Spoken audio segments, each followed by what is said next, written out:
Hello friends, मेरा नाम है नीलेश बजाज और इस वीडियो में हम देखेंगे class member functions with overloading in C++। Okay, so let's start. देखिए, आपने अगर मेरा फंक्शन ओवरलोडिंग का कंसेप्ट या फंक्शन ओवरलोडिंग के प्रोग्राम्स देखे होंगे तो बस वही कंसेप्ट हमें यूज़ करना है क्लास के मेंबर फंक्शंस में। आपको भी पता है फंक्शन ओवरलोडिंग ये पॉलीमॉर्फिज्म का डिज़ाइन टाइम पॉलीमॉर्फिज्म कंसेप्ट है। यस, मतलब जब आपने मेरा फंक्शन ओवरलोडिंग कंसेप्ट देखा होगा तो वहाँ पे मैंने बताया था पॉलीमॉर्फिज्म मतलब क्या।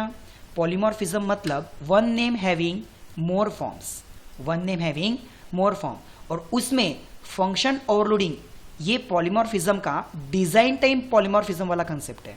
ओके, बस उसी फंक्शन ओवरलोडिंग को अब हम कहाँ देखना चाहते हैं, क्लास के मेंबर फंक्शंस में।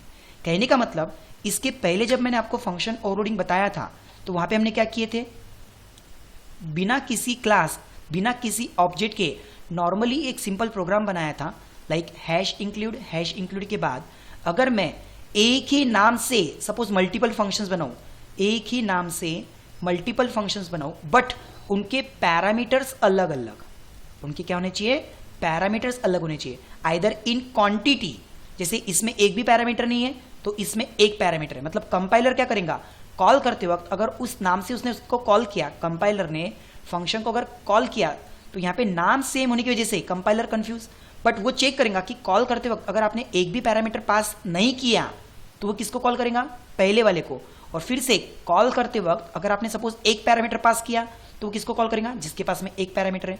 लेकिन कंपाइलर कॉल करते वक्त क्वांटिटी तो चेक करेगा कि नंबर ऑफ पैरामीटर्स, लेकिन अगर नंबर ऑफ पैरामीटर्स भी सेम है तो ऐसे टाइम पे कंपाइलर चेक करेगा उसका टाइप, कि अगर ये सपोज इंटीजर टाइप का है और ये सपोज कैरेक्टर टाइप का है तो कॉल करते वक्त अगर आपने इंटीजर की वैल्यू पास की तो वो कॉल करेगा इंटीजर वाले को।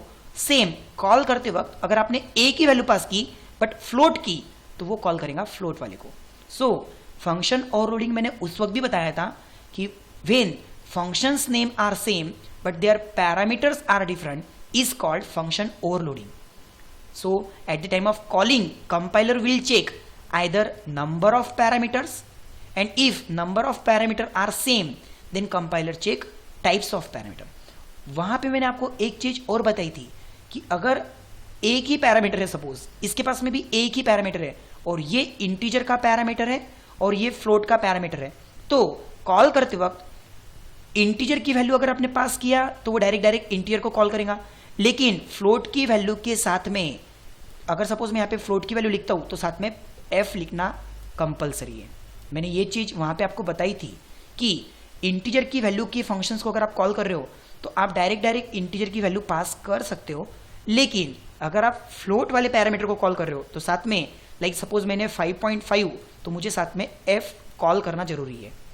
ओके, देखो अब वही चीज फंक्शन ओवरलोडिंग का कंसेप्ट हम यहाँ पर देखेंगे, और अगर आपको डिटेल इसके बारे में देखना है तो आपको वो वाला वीडियो भी देखना पड़ेगा, दैट इज फंक्शन ओवरलोडिंग, जिसमें मैंने आपको ये सारी चीजें बताई है।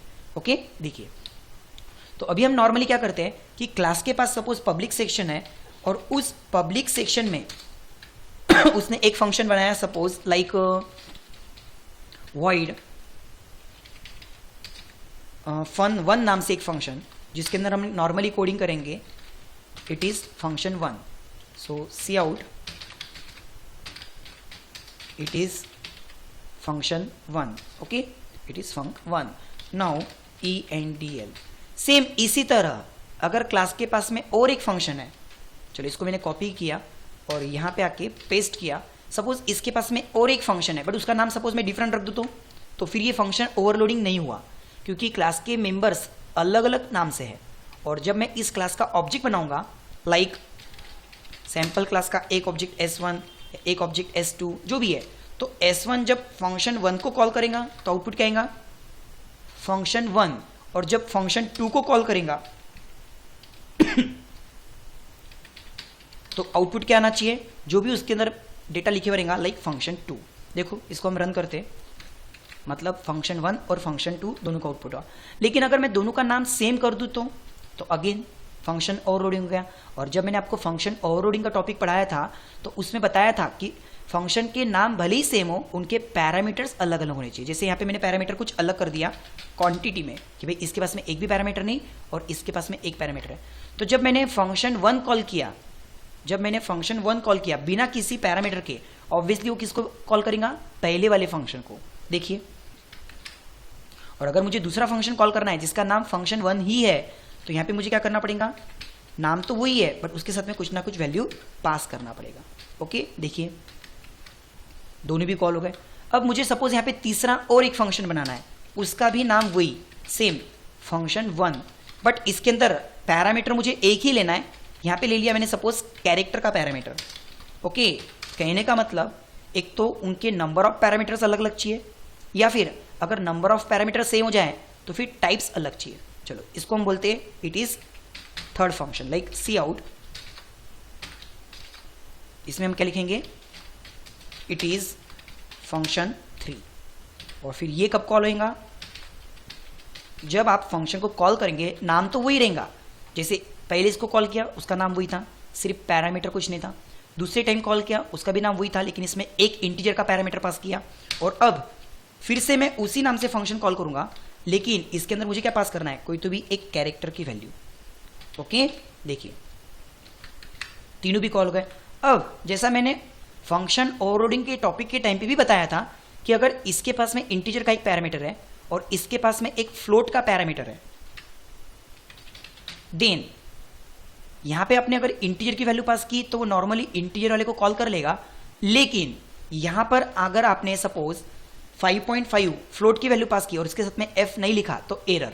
देखिए अब उसने एरर दिया, तो आपको क्या करना है कि नॉर्मली जब आप इंटीजर की वैल्यू पास करोगे तो वो प्रेफरेंस देगा इंटीजर के फंक्शन को, और फ्लोट की वैल्यू के साथ में आपको f पास करना कंपलसरी है, तब जाके वो कॉल किसको करेगा, फ्लोट के फंक्शन को। मतलब इससे आउटपुट आएगा एकदम आपका पहले फंक्शन का, इससे आउटपुट आएगा आपके दूसरे फंक्शन का, और इससे आउटपुट आएगा आपके तीसरे फंक्शन का। देखिए ओके, सो आई होप आपको ये कंसेप्ट समझ में आया होगा कि क्लास के मेंबर फंक्शन के साथ भी हम फंक्शन ओवरलोडिंग परफॉर्म कर सकते हैं, and it is the part of design time polymorphism.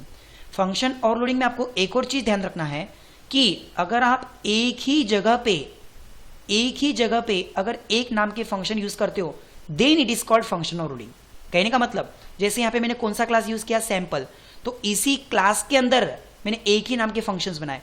यदि इस क्लास के पास में एक फंक्शन है फंक्शन 1 और दूसरे क्लास के पास में भी एक फंक्शन है फंक्शन 1, तो फिर उसको फंक्शन ओवरलोडिंग नहीं बोलेंगे, क्योंकि ये इस क्लास का फंक्शन और वो फंक्शन उसकी क्लास का फंक्शन, तो उसको फंक्शन ओवरलोडिंग नहीं बोलते।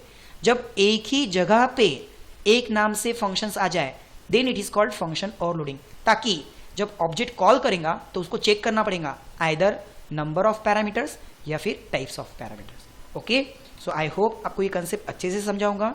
Thank you.